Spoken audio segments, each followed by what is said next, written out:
So the Dunning Kruger effect, and by the way, I should emphasize that the popular understanding of the Dunning Kruger effect has been overstated. So I hope I'm not going to overstate it myself.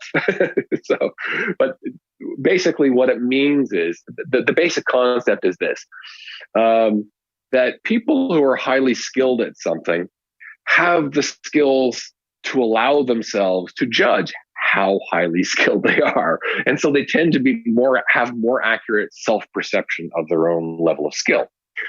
Whereas if you actually don't have much skill, if you don't have much knowledge, you may in fact lack the ability to judge how little skill and how little knowledge you have, right? And as a result, what you find is that people at the low end of the skill knowledge spectrum tend to have inflated views of the quality of their skill and knowledge, right? And again, if you want to see illustrations of this, I suggest you go to Twitter, because you see, it's the sort of person, we see this all the time. It's a Twitter constant that, Professor so-and-so who has spent his or her entire life studying subject X will pop up and say, in regard to subject X, here are a few facts. And then some anonymous person with a whole lot of numbers in their name will show up and say, oh, well, actually, Professor, let me explain this to you, sir. And that my mate at the pub reckons. Exactly.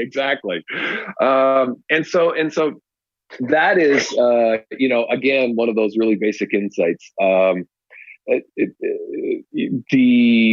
What you're seeing when you see somebody do that is you see somebody succumbing to.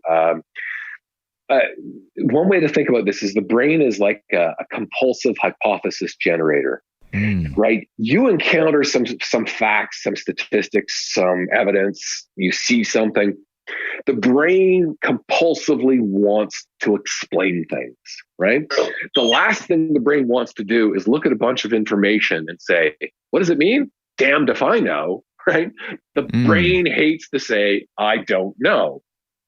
And so what it's doing is it's constantly generating these explanations, these hypotheses. Well, in science, a hypothesis is, of course, it's a possible explanation for future investigation and future testing. A theory, by contrast, is in fact an explanation supported by substantial evidence. The problem is that ordinary folks in their ordinary decision-making confuse the two. And so your brain pops up with, oh, you've just seen something? Oh, well, I have an explanation. It's obvious. Here's the explanation.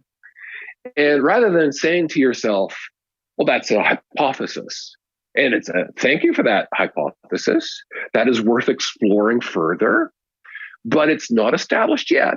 Now, that's how a scientist would deal with it.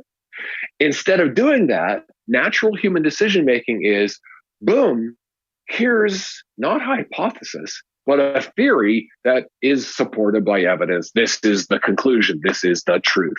And so we make this immediate giant leap from here's one possible explanation to here is the explanation. And so what you're seeing when you see somebody on Twitter doing that is they're making that leap to this is the explanation.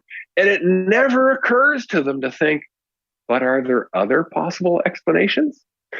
And that mistake, again, is really, really fundamental. And again, it goes back to really basic brain wiring. And we are wired that way for good evolutionary reasons.